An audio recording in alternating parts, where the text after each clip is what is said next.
Welcome to back my channel MD Mim boutique. আজ আমি আপনাদেরকে দেখাবো কিভাবে শাড়ি থেকে সালোয়ার কামিজ তৈরি করা যায়। দেখুন, এখানে আমি একটা কটন শাড়ি নিয়েছি, আর এই শাড়িটা থেকে আমি সালোয়ার আর কামিজ বানাবো। দেখুন, একটা শাড়ি থেকে সালোয়ার কামিজ দুপাট্টা তিনটে জিনিস হয় না, যে কোনো দুটো করতে হবে। তাই এখানে আমি সালোয়ার আর কামিজ বানাবো। এখানে দেখুন, আমি শাড়িটাকে একটু খুলে দেখিয়ে দিচ্ছি। দেখুন, শাড়িটাকে আমি প্রথমে দুটো ভাঁজে ভাঁজ করে নিয়েছি। এখানে একদিকের পার্টটাকে আমি কেটে দেবো। আমি একটু মাপ দিয়ে দেখে নিচ্ছি। দেখুন, একদিকের পার্টটাকে আমি কাটিং করে বাদ দিয়ে দেবো। কারণ হচ্ছে শোল্ডারের দিকে যদি কাটিংটা এই পার্টটা থাকে তো শোল্ডারটা ভালো লাগবে না, সেই জন্য শোল্ডারের দিকের পার্টটাকে আমি কাটিং করে দিচ্ছি। এরপরে আমি শোল্ডারের মাপ নিচ্ছি। শোল্ডারের মাপ আছে 6 ইঞ্চি, আর আমার এখানে নিচের দিকেও আমি নেব এখানে 6.5 ইঞ্চি। দেখুন, 6.5 ইঞ্চি তো দাগ দিচ্ছি। এখানে চেস্টের মাপ আছে 9 ইঞ্চি। 9 ইঞ্চিতে একটা দাগ দিলাম, আর 1.5 ইঞ্চি এক্সট্রা নিলাম। আবার দেখুন, আমি 6 ইঞ্চি যে শোল্ডারটা দাগ দিয়েছিলাম, এখানে আবার 6 ইঞ্চি দাগ দিলাম, দিয়ে আমি দুটো দাগকে জুড়ে দিচ্ছি। দেখুন, জুড়ে দিলাম। এরপর আমাদের আর্মহোলের শেপটাকে আমাদেরকে দিয়ে নিতে হবে। আমি হাতে করে একটু দিয়ে নিলাম। আবার আমি 1/2 ইঞ্চিতে দেখুন 1/2 ইঞ্চি ভিতর দিকে একটা দাগ দিলাম। ওখান থেকে আমাদের সামনের পাটে যে আর্মহোলটা হয় ওইটাও দাগ দিয়ে নিলাম। এবার যে আমাদের চেস্ট থেকে 6.5 ইঞ্চিতে একটা দাগ দেবো, এটা হবে আমাদের ওয়েস্টের মাপ। আর শোল্ডার থেকে 21 ইঞ্চিতে দাগ দিচ্ছি, এটা হচ্ছে আমার হিপ লেন্থ, মানে হিপের মাপ। আবার 6.5 ইঞ্চিতে দাগ দিয়ে আমি ওয়েস্টের মাপটা নিয়ে নিচ্ছি। এখানে ওয়েস্ট হচ্ছে 8 ইঞ্চি। দেখুন, 8 ইঞ্চিতে আমি দাগ দিয়ে নিচ্ছি। আর আমি এখানেও 1.5 ইঞ্চি এক্সট্রা নেব মার্জিনের জন্য। দেখুন, চেস্ট আর ওয়েস্ট 1.5 ইঞ্চি মাপ নেব এক্সট্রা, আমরা মার্জিনের জন্য এক্সট্রা নেবো এটা। আর এখানে হিপের সময় কিন্তু আমরা 1 ইঞ্চি নেবো। দেখুন, এখানে আমার হিপও আছে 9 ইঞ্চি। 9 ইঞ্চিতে একটা দাগ দিলাম, আবার 1 ইঞ্চিতে দেখুন আমি দাগ দিচ্ছি। এবার যে আমাদের হিপের মাপটা আছে, এই আমি এখানে একটু মিলিয়ে নিলাম আগে। তারপর আমাদের যে হিপের মাপটা আছে 9 ইঞ্চি, এখানে 9.5 ইঞ্চিতে দাগ দেবো ঘেরাতে। ঘেরাতে 4.5 ইঞ্চি দাগ দিয়েছি, 9.5 ইঞ্চি, আর আমরা 1 ইঞ্চি এক্সট্রা নিয়েছি। এবার হিপের সাথে ঘেরার দেখুন আমি একটা লাইন টেনে যোগ করে দিচ্ছি। এরপরে আমি পুরো দাগ বরাবর কাটিংটা করে নেব। দেখুন, এখানে সালোয়ার কামিজের কাটিং আমি পুরোপুরি দেখাচ্ছি না ডিটেলস ভিডিও আমার চ্যানেলে দেওয়া আছে, কামিজ কাটিং অ্যান্ড স্টিচিং। ওখানে গিয়ে আপনারা দেখে নিতে পারেন। এবারে দেখুন, আমার একটা পার্ট তো হয়ে গেছে, এটা সামনের পার্ট। এবার আমি পিছনের পার্টটা কাটিং করব। তো আমি কাপড়টাকে আবার ডবল ফোল্ড করে পিছনের পার্টটাকে বসিয়ে আমি দাগে দাগে কাটিংটা করে নিচ্ছি। দেখুন, দুটো পার্টই কিন্তু রেডি হয়ে গেছে। এবার আমি হাতার পার্টটা কাটিং করছি। হাতাটা আমরা এখানে দুটো হাতা একসঙ্গে কাটিং করে নিচ্ছি। তো কাপড়টাকে আমি 4 ভাঁজে ভাঁজ করেছি। এখানে হাতার লম্বাটা আছে আমার 17 ইঞ্চি। আমি 2 ইঞ্চি এক্সট্রা নিয়েছি মার্জিনের জন্য, তো 19 ইঞ্চি। 19 ইঞ্চিতে দাগ দিয়ে নিচ্ছি। দাগ দিয়ে বাকি কাপড়টাকে কাটিং করে দেবো আমি। দেখুন, এখানে হাতার যে 19 ইঞ্চিতে দাগ দিয়েছিলাম, ওই দাগটা বরাবর আমি আবার দাগ টেনে দিচ্ছি। এখানে 3 ইঞ্চি আবার নিচে দাগ দেবো। দেখুন, 3 ইঞ্চি দাগ দিলাম। এখানে যে আমাদের হাতার মড়িটা হয়, এখানে মড়ির দাগটা হচ্ছে আমার এখানে 6.5 ইঞ্চি আছে, আর 1.5 ইঞ্চি এক্সট্রা নিলাম। তো 6.5 ইঞ্চি আর 1.5 ইঞ্চি নিয়েছি। এবার হাতে করে শেপ দিয়ে নিলাম একটু আর্মহোলের শেপটা। আর এখানে যে আমাদের হাতের সামনের দিকে মৌরিটা হয়, এখানে আমি 5 ইঞ্চি রেখেছি, 1.5 ইঞ্চি এক্সট্রা। এবার এই দুটো দাগকে দেখুন আমি স্কেলের সাহায্যে একটু শেপ দিয়ে নিচ্ছি। স্কেল দিয়ে শেপ দিলে একটু ফিটিংসটা ভালো হয়। তো আমি স্কেল দিয়ে এখানে দিয়ে নিলাম। এবার আমি দাগ বরাবর কাটিং করে নেব। দেখুন, দাগ বরাবর কাটিং করে নিয়েছি। এবার এখানে সামনের পাটের আর্মহোলটাও আমি কাটিং করে দিচ্ছি। দেখুন,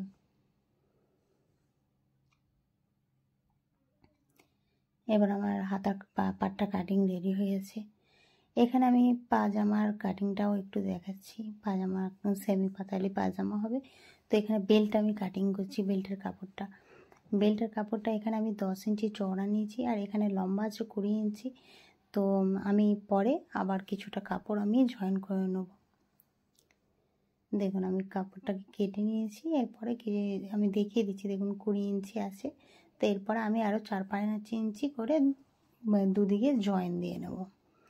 তো এখানে আমি আমার যে সালোয়ারের মাপটা আছে তার থেকে 3 ইঞ্চি আমি জয়েন করব। যার যা সালোয়ার মাপ হবে তার থেকে 3 ইঞ্চি এক্সট্রা নেবেন মার্জিনের জন্য। তার থেকে 10 ইঞ্চি বেল্টের জন্য বাদ দিয়ে পুরোটা দাগ দিয়ে নেবেন। দাগ দিয়ে আমি দেখুন কাটিং করে নিচ্ছি। আমি এখানে 32 ইঞ্চি নিচ্ছি, আমার 42 ইঞ্চি হয় মার্জিন নিয়ে, তো আমি এখানে 32 ইঞ্চি নিয়ে কাটিং করে নিয়েছি।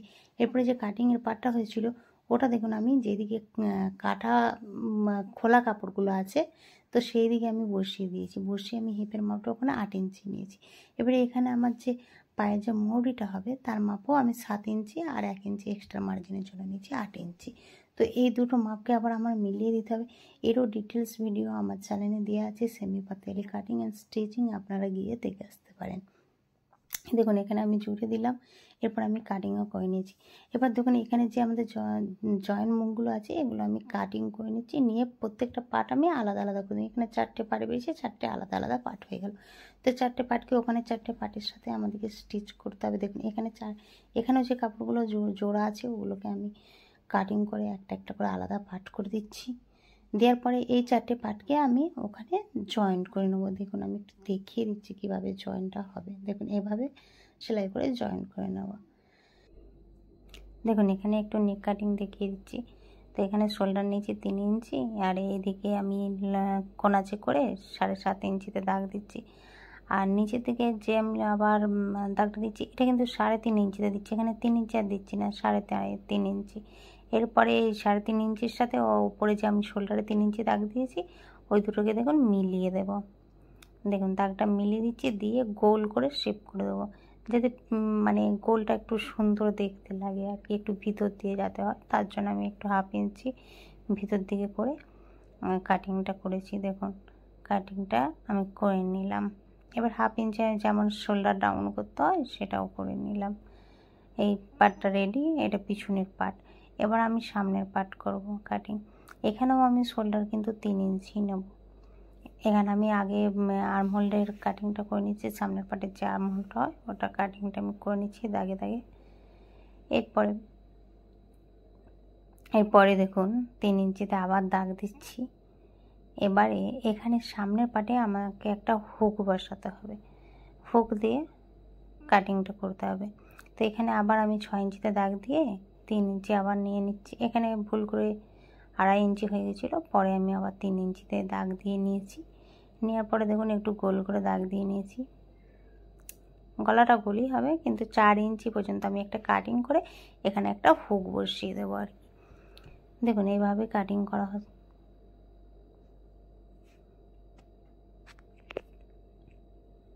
এবার আমি সামনের দিকে 4 ইঞ্চি যেটা দাগ দিয়েছিলাম ওখানটাতেও আমি একটা কাট করে দিলাম। এবার চলুন সেলাইটা দেখায়। দেখুন এখানে আমি যে দড়ির জন্য যে কাপড়টা নিয়েছি পিছনে দড়ি দেবো, তো দড়ির কাপড়টাকে আমি আগে সেলাই করে নিলাম, নিয়ে দড়িটাকে রেডি করে নিচ্ছি। দেখুন এখানে দড়িতে আবার 2টো করে লটকান দেব, সেটাও আমি একটু দেখিয়ে দিচ্ছি। দেখুন দড়িটা আমি রেডি করে নিয়েছি। দেখুন লটকানগুলো রেডি হয়ে গেছে, লটকানগুলো আমি দেখিয়ে দিচ্ছি। দেখুন হ্যাঁ এই লটকান রেডি। এবার আমরা যে সামনের পার্ট পিছনের পার্ট আছে এগুলোকে আমি সেলাই করে নেবো। যে এক্সট্রা কাপড়গুলো আছে ওগুলো বসিয়ে নেক কাটিংগুলোকে বসিয়ে সেলাই করে নেবো। দেখুন এটা পিছনের পার্টের নেক আমি আগে কাটিং করে নিয়েছিলাম। তো এবারে আমরা দড়িটা যে বসাবো এখানে 2 ইঞ্চি এক্সট্রা 2 ইঞ্চি রেখে 2 ইঞ্চির পরে আমরা একটা দাগ দিয়ে দড়িটাকে বসিয়ে নেবো। দেখুন এখানে আমি একটু দেখিয়ে দিচ্ছি, দড়িটাকে 2 ইঞ্চির পরে বসিয়ে নিচ্ছি, একটু সেলাইটা দেখিয়ে দিচ্ছি। এভাবে পুরোটাকে সেলাই করে নেব। দেখুন এখানে ছোট ছোট কাট দিয়ে আমি ফিনিশিংটা করে নিচ্ছি। এবারে দেখুন আমরা সামনের পার্টটা সেলাই করে নেবো, নেক সেলাই করে নেবো। এখানে নেকে আমি একটা হুক দেবো, যেহেতু সেখানে একটা এক্সট্রা কাপড় বসাতে হবে। তো আগে আমি এই সেলাইটা দেখিয়ে দিচ্ছি। আমি পুরো নেক বরাবর একটা কাটিং করে নেব। এখানে ফিউজ পেপার বসালে ভালো হয়, আমি এখানে বসাইনি, শুধু কাপড়টাই বসিয়েছি। তো এভাবে আমি পুরো দাগে দাগে কাটিংয়ের সমানে সমানে 1/2 ইঞ্চি করে রেখে আমি এভাবে সেলাইটাকে দেখুন করে নিয়েছি। ঠিক এভাবে আপনারাও সেলাইটা করে নেবেন। দেখুন এখানে আমি পুরো সেলাইটাই করে নিয়েছি। এবার আমরা একটু ভালো করে আগে দেখিয়ে দিই। এরপরে আমি কাট দিয়ে দেবো, পুরো রাউন্ড গলা তো এগুলো একটু কাট করে দেবো কাঁচি দিয়ে, ছোট ছোট কাট করে দিয়ে আর কাপড়টাকে উল্টে নেব। উল্টে যেভাবে আমরা নেক সেলাই করি ফিনিশিং দিয়ে সেভাবে ঠিক দেখুন এভাবে আমি একটু উল্টে দেখিয়ে দিচ্ছি। ঠিক এভাবে উল্টে নেবেন, উল্টে নিয়ে আবার ফিনিশিং দিয়ে সেলাইটাও করে নিতে হবে। যে যদি কোনটা ঠিকঠাক করে না হয় তো আমি যেমন এখানে একটা স্ক্রুড্রাইভার দিয়ে ঠিক করে নিচ্ছি, আপনারাও এভাবে ঠিক করে নেবেন কোনগুলোকে। তবে কোনগুলো সুন্দর ফিনিশিং আসবে এভাবে করলে। হাতে করে তো পুরো কাপড়টা বের হতে চায় না, তো এতে করে করে নেবেন। দেখুন পুরো ফিনিশিংয়ের সাথে রেডি হয়ে গেছে। এবার আমরা পিছন থেকে যে কাপড়টা আছে ওইটা সেলাই করে দেখাবো। দেখুন এখানে যে আমরা হুক লাগাবো তার জন্য একটা পট্টি এখানে আমি বসিয়ে নিচ্ছি। একটা পট্টি 2 ইঞ্চির কাপড় কেটেছি, তাকে ডবল ফোল্ড করে এখানে একটা পট্টি তৈরি করে নিয়েছি। নিয়ে দেখুন আমি এখানে এভাবে সেলাই করে দিচ্ছি। এক পাশটা সেলাই করব আর এক পাশটা সেলাই করব না, হুক করে নেব। এখানে গলাটা সিম্পলের মধ্যেই চেয়েছিল, তাই সিম্পলের মধ্যেই আমি করেছি। দেখুন সামনের পার্টের নেকটা রেডি হয়ে গেছে। এবারে সামনের পার্টের নেকের সাথে পিছনের পার্টটা দিয়ে আমরা শোল্ডারটাকে সেলাই করে নেব। দেখুন আমি সামনের পার্ট আর পিছন পার্ট নিয়েছি। সামনের পার্টটা সোজা আছে আর পিছন পার্টটাকে উল্টো করে নিয়ে এভাবে দিয়ে আমরা সেলাই করে নেব। দেখুন শোল্ডারটা সেলাই হয়ে গেছে। এবারে আমি এখানে একটু কাপড়টাকে ঠিক করে নিচ্ছি যাতে শোল্ডারের ফিনিশিংটা ভালো আসে। এরপরে দেখুন যে আমাদের পিছন থেকে এক্সট্রা নেকের কাপড়টা আছে ওইটাকে আমি একটা স্টিচ দিয়ে নেব। দেখুন আমি পিছনে যে নেকের কাপড়টা ছিল পুরোটা স্টিচ করে দিয়েছি। দেখুন এরপরে আমরা হাতার কাপড়টা লাগিয়ে নেব। হাতাটা তো আমরা জানি, প্রথমে আমরা হাতার সামনেটাকে ডবল ফোল্ড করব, করে সেলাই করে নেব। দেখুন এখানে আমি ডবল ফোল্ড করে নিচ্ছি, করে সেলাইটাও করে নিচ্ছি। এরপরে হাতাটাকে আমরা জয়েন করে নেব শোল্ডারের সাথে। দেখুন এখানে আমি হাতার কাপড়টা শোল্ডারের যে জয়েন্ট পার্ট সেখানটার সাথে হাতার কাপড়ের যে মিডিল পার্ট তার সাথে জয়েন করে আমি মিলিয়ে আর সেলাইটা করে নিচ্ছি। দেখুন ঠিক যেভাবে হাতা সেলাই করে সেভাবেই একইভাবেই করে নিচ্ছি। দেখুন এখানে আমাদের বডির মাপটা নিয়ে নিচ্ছি। এবার হাতা থেকে যে হিপের মাপটা হয় হিপের মাপ পর্যন্ত আমরা একটা সেলাই করে নেব। এবার দেখুন চাকের চারিধারটা সেলাই করে নিচ্ছি ডবল ফোল্ড দিয়ে। দেখুন চারিদিকটাই করে নেব। এবারে যে আমাদের পাজামা আর বেল্টের কাপড়টা কেটে রেখেছিলাম 4 ইঞ্চি সেটা নিয়েছি, এর সঙ্গে আরও 10 ইঞ্চি মানে 10 ইঞ্চি নিয়ে নিচ্ছি। নিয়ে আমি এখানে একটা জয়েন্ট করে দিচ্ছি, দিয়ে বড় করে নিচ্ছি কাপড়টাকে। দেখুন জয়েন্ট আমি করে নিচ্ছি। দেখুন এখানে জয়েন্ট হয়ে গেছে। এরপরে যে আমরা এক ধারে দেখুন একটা ফোল্ড করে সেলাই দেবো, এক ধারেতেই দেবো, দু ধারে নয়। এখানে এক ধারে একটা ফোল্ড করে সেলাইটা করে নিচ্ছি। এরপরে দেখুন আমাদের যে কুচির কাপড়টা ছিল, কুচির কাপড়ের সাথে যে কাটিং কাপড়টা ছিল সেটা এবার আমরা এর সাথে জুড়ে দেবো। আমি আগে কাটিংয়ের সময় দেখিয়েছিলাম, জুড়ে নেব। দেখুন এখানে যে আমাদের বেল্টের কাপড় ছিল সেই কাপড়টা আমি নিচে সোজা করে এরপরে যে আমাদের কুচির কাপড়টা আছে সেটা আমি উল্টো করে নিচে নিয়ে এবারে আমরা কুচিগুলো দিয়ে নেব। পুরো কুচিটা দিয়ে নিচ্ছি। দেখুন প্রথমে আমরা সামনের দিকে ফোল্ড করব, মিডিলের পর থেকে আমরা আবার মেশিনের দিকে ফোল্ড করব। এগুলো ডিটেলসে আমার ভিডিওতে আছে, প্লিজ গিয়ে দেখে নেবেন। এরপরে দেখুন আমাদের কুচি দেওয়া হয়ে গেছে। এবার আমাদের যে দড়ির ঘরটা করতে হবে সেখানে সেলাইটাও আমি দিয়ে রেডি করে নিলাম।